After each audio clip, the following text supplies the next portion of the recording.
Bom dia ou boa tarde a todos e a todas. Meu módulo se chama Ética e Epistemologia, a experimentação animal como mais uma expressão do especismo e da ciência mecanicista. É sempre interessante começar tecendo alguns comentários sobre o nosso olhar sobre o mundo, a forma pela qual nós percebemos o nosso entorno. E no caso, as sociedades então industriais, ocidentais, nas quais vivemos, nós somos dominados por uma racionalidade, um paradigma, uma visão de mundo que é essencialmente instrumental. Dentro dessa visão, então, a natureza ela não passa de um conjunto de meios ou recursos, e a própria palavra recurso ela diz respeito a meios, para se atingir um fim, sempre uma finalidade humana, digamos assim.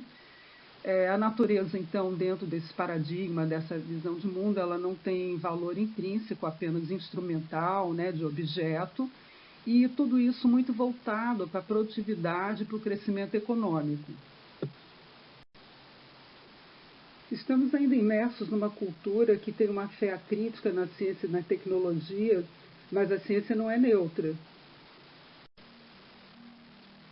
Para início de conversa, a ciência não é neutra porque a ciência é uma atividade humana, ela foi criada pelos seres humanos, então os conhecimentos científicos não são conjuntos de normas, valores, etc., que pairem acima dos humanos.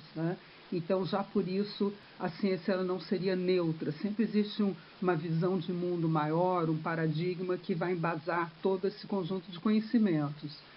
Ademais, nós temos um traço bastante marcante dentro dessa ciência, então, dominante, nossa ciência hegemônica, que foi a matematização da natureza, a tradução da natureza em termos de estruturas matemáticas, essa quantificação que permeia vários ramos da ciência, acabou separando a ciência da ética, porque criou a ilusão exatamente de uma verdade autônoma, absoluta, independente do observador humano.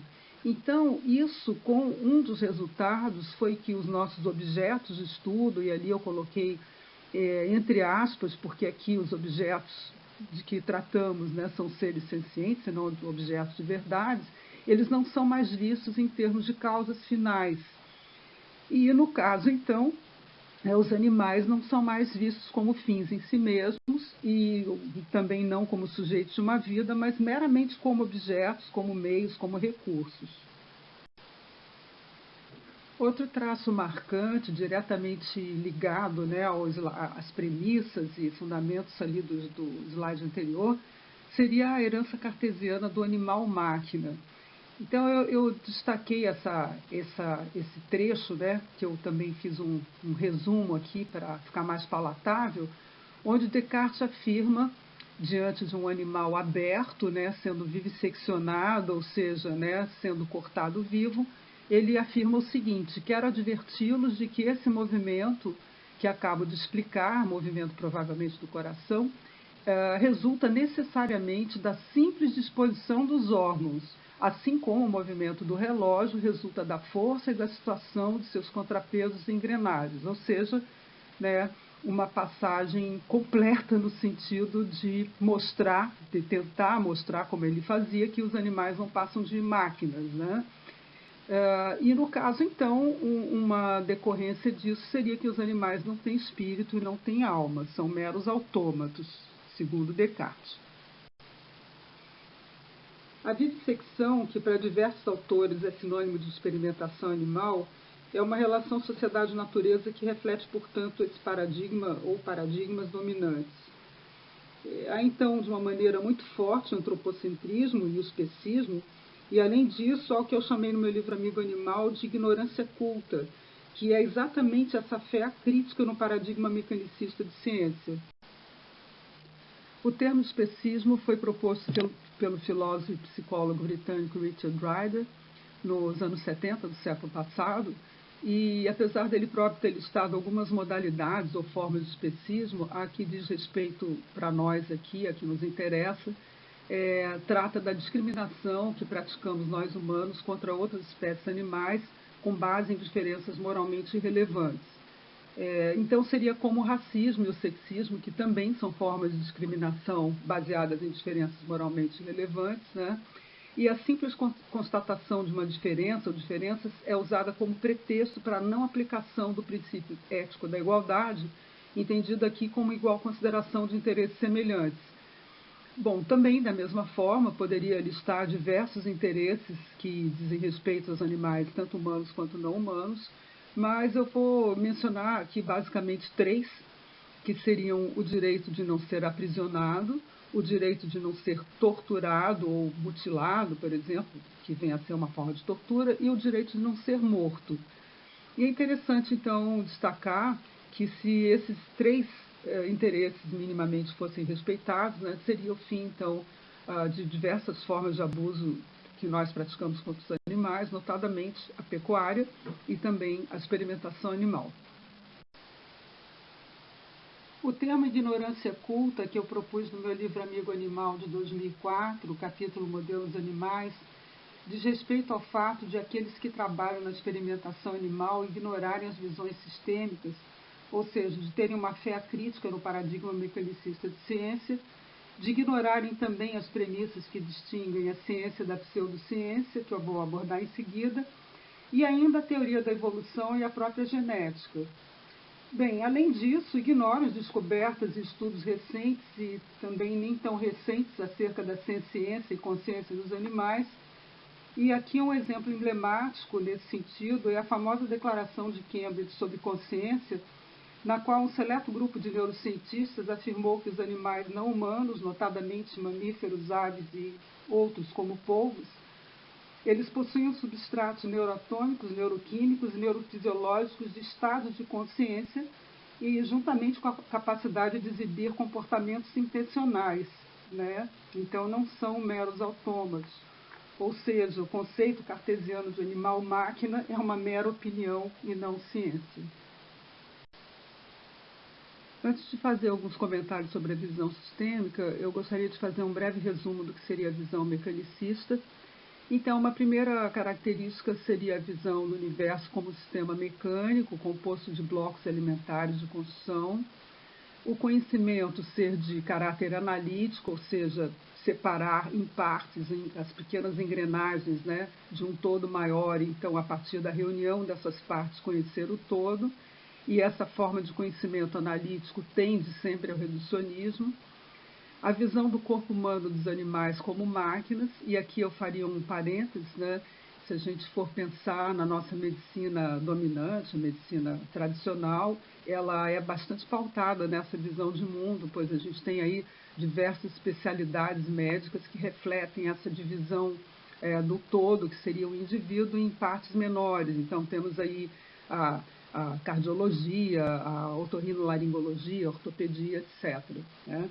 Então, isso foi bastante interessante, pois permitiu avançar no conhecimento nessas áreas, né, nessas especialidades, mas ao preço de se perder a visão do todo.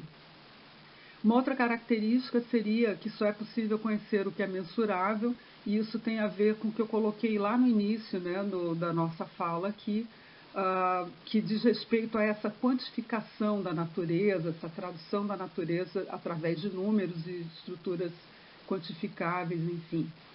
Bem, outros traços marcantes, então, seriam, e que emergem bastante daquelas premissas anteriores, o antropocentrismo, que é um conceito já bastante dominado aqui por todos, acredito, o especismo, sobre o qual eu acabei de falar alguma coisa, dar uma pincelada geral, e também o caráter pragmático que o conhecimento adquire. Aqui entra novamente uma herança cartesiana, e tem uma passagem muito emblemática na sexta parte do discurso do método, onde Descartes, eu vou fazer um resumo, assim, ele diz basicamente o seguinte: em vez dessa filosofia especulativa que ensinamos nas escolas, ensinamos e aprendemos, né, nós deveríamos conhecer as forças do fogo, do ar, da água, e aí tem uma passagem que eu não me recordo agora, e ele termina esse período, esse parágrafo, dizendo: para nos tornarmos senhores e possuidores da natureza. Então, assim, o conhecimento da natureza seria a base da dominação da natureza, né, segundo essa passagem do Descartes, e foi bastante realmente o que aconteceu. Já a visão sistêmica, ela é contextual, ela se concentra em relações, em princípios de organização, interconexões, e aqui o todo ele é maior que a soma das partes, ou pelo menos diferente, ou seja, no sentido de que meramente estudando cada parte desse todo, cada engrenagem e juntando, você não necessariamente vai ter a visão do todo. Então isso é bem importante e é um traço que distingue bastante a visão sistêmica da visão mecanicista de mundo.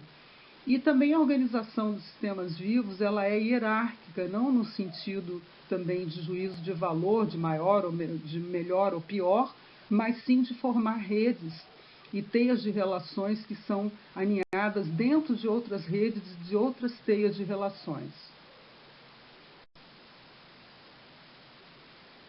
Então, alguns critérios ou parâmetros para avaliar se uma teoria é ciência verdadeira ou não seriam, né, a predictabilidade, a capacidade, então, de predizer eventos futuros, a reprodutibilidade, que seria a capacidade de outros cientistas poderem repetir o fato feito, ou no caso, o experimento, né, obtendo dados, então, pelo menos semelhantes ou até iguais, né?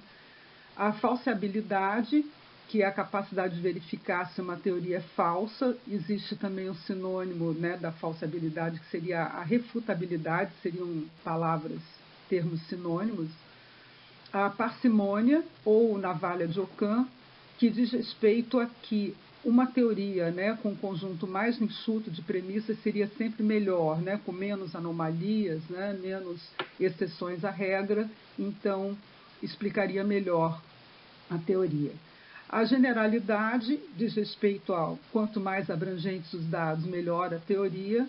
E, finalmente, a consiliência, que diz respeito a que os dados obtidos numa determinada teoria, eles devem estar em conformidade com dados de outras áreas. Então, esses seriam, assim, alguns parâmetros ou critérios para a gente avaliar se uma ciência é verdadeira ou não. E, no caso, a experimentação animal, ela falha praticamente em todos esses pontos.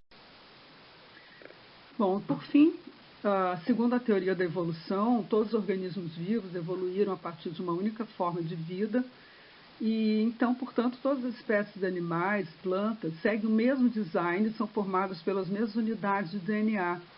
Mas, enquanto o material genético é o mesmo, a composição, os arranjos são diferentes. E é isso que faz toda a diferença, é isso que resultou na imensidão de biodiversidade que temos tanto no reino animal quanto vegetal.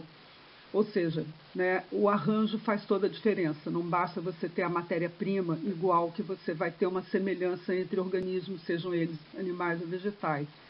E aqui a gente poderia fazer uma analogia também com a música, que a partir de 7 notas musicais, você tem estilos musicais os mais diferentes, desde Led Zeppelin, pagodes e sambas, bossa nova e, enfim, música erudita.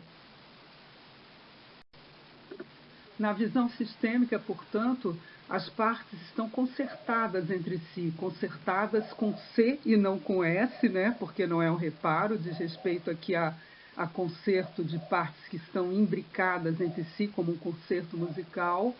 E essa figura ela é bastante ilustrativa nesse sentido, né? A gente pode até fazer de novo aqui uma comparação, uma analogia com a música, onde os mais diversos instrumentos, imaginem cada uma daquelas setas coloridas sendo um instrumento musical, como um violino, um cello, um baixo, enfim, piano, e que juntos formam, então, uma sinfonia. E, da mesma forma, então, na visão sistêmica, não só as entidades vivas, mas também os processos naturais mais amplos e sociais, as partes estariam, então, intimamente interligadas entre si, imbricadas entre si, formando um todo maior. Diante, então, dos argumentos que eu apresentei, mostrando a fragilidade da visão mecanicista de ciência para explicar fenômenos complexos, eu peguei esse spot publicitário da Humane Society e eu passo basicamente a ler o que está ali. Diz assim: os chimpanzés são criaturas que partilham 96% do nosso DNA. Bom, aqui eu abro um parênteses, que há estudos que atestam uma semelhança ainda maior, mas, enfim. Continuando. Enquanto as semelhanças com as nossas emoções são evidentes, suas respostas fisiológicas e imunológicas são muito diferentes ao ponto de torná-los péssimos modelos para testes. Então, isso se deve exatamente ao fato de que não é essa quantificação de 96% ou 98% de semelhança, não é isso dentro de uma visão sistêmica que vai torná-los bons modelos para testes, por exemplo, de substâncias ou doenças que dizem respeito aos humanos. Já me encaminhando para o final dessa primeira parte, é lamentável que o ataque à entrada nas universidades acaba sendo a incorporação à crítica desse fundamentalismo mecanicista e também especista, e aqui eu uso o termo, a palavra fundamentalismo propositalmente, porque quando um paradigma de ciência, uma visão de mundo não recebe críticas, ela acaba se tornando um fundamentalismo. A imagem da esquerda, então, mostra um boi afogado na farra do boi, essa crueldade já proibida por pelo menos 3 diplomas legais, e que, no entanto, dentro da universidade aqui, pelo menos a minha, nas áreas de história e antropologia, é vista por colegas como uma expressão cultural, ou seja, essa crueldade, essa violência contra o animal é bastante banalizada. A imagem do meio mostra a mão de um grande símio, provavelmente um chimpanzé, aprisionado num zoológico, ou quem sabe dentro de um laboratório, esperando por um experimento. E, finalmente, a imagem da direita mostra um suíno sendo provavelmente conduzido para o abate, e pensar que, dentro da nossa tradição de ensino e pesquisa, esse animal não é visto como um ser senciente, mas ele é um mero produto, uma estatística dentro de um todo maior, um ingrediente, né, nas áreas de nutrição, engenharia de produção, economia e, muito notadamente, a zootecnia, que é a ciência do manejo e, por que não dizer, da exploração animal. Quanto à sedimentação desse fundamentalismo mecanicista e especista, é interessante trazer aqui a noção de currículo oculto, um conceito que eu comecei a trabalhar já no meu livro Educação ao Adestramento Ambiental, em 1994. O currículo oculto ele é basicamente o conjunto de normas e valores que são efetivamente transmitidos em sala de aula, mas que não constam dos objetivos instrucionais oficiais, digamos assim. Um exemplo é o estabelecimento de relações de poder, como subserviência, autoritarismo, cobranças de pontualidade, assiduidade, por exemplo. Mas o que nos interessa aqui são o especismo e antropocentrismo que tecem uma atmosfera de insensibilidade e também de naturalização do uso de animais como objetos, bem como a banalização total da tortura e da morte deles.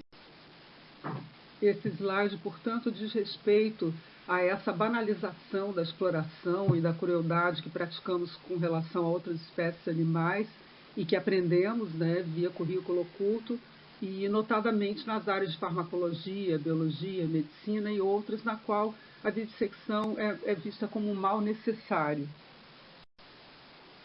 E como a nossa cultura é dominada por um especismo estrutural, no universo legal esse preconceito também está muito presente. Dessa forma, os animais não humanos ainda são tratados como coisas e não como sujeitos de direitos. Eles são vistos como propriedades e não como seres sencientes, sujeitos de uma vida, né? E apesar de serem tutelados pelo Estado, essa e outras formas de proteção legal não impedem que sejam sumariamente violados aqueles interesses mais básicos que eu mencionei antes, o de não serem aprisionados, não serem torturados e não serem mortos. Encerrando, então, essa primeira parte do módulo, eu diria que nós precisamos de reformas curriculares amplas, de métodos substitutivos, né, que, para mim, consistem na substituição de animais por outros tipos de métodos, como os chips, por exemplo, de tecidos, e alternativas, que não seria a mesma coisa, né? Métodos substitutivos, então, seria a substituição direta dos animais por um outro método, e as alternativas, então, constariam de um outro olhar. Por exemplo, em vez de você ter uma aula que use animais, ou de um projeto de pesquisa que utilize animais, você teria um estudo baseado, por exemplo, na epidemiologia ou em estudos clínicos, né? Então, essas seriam alternativas ao uso de animais. Precisamos ainda de novos fundamentos filosóficos, né? Então, não mais de uma ciência calcada numa visão mecanicista de mundo e também especista. E, finalmente, caso o uso de animais seja absolutamente necessário, de termos, então, animais pacientes, que seriam então animais que receberiam algum tipo de benefício resultante do manuseio, né, deles, e não mais apenas objetos que seriam mortos após os experimentos, após os estudos, e também, no caso da medicina veterinária, de cadáveres que sejam doados de forma eticamente correta, por exemplo, pelos tutores dos animais, uma vez que esses animais morressem.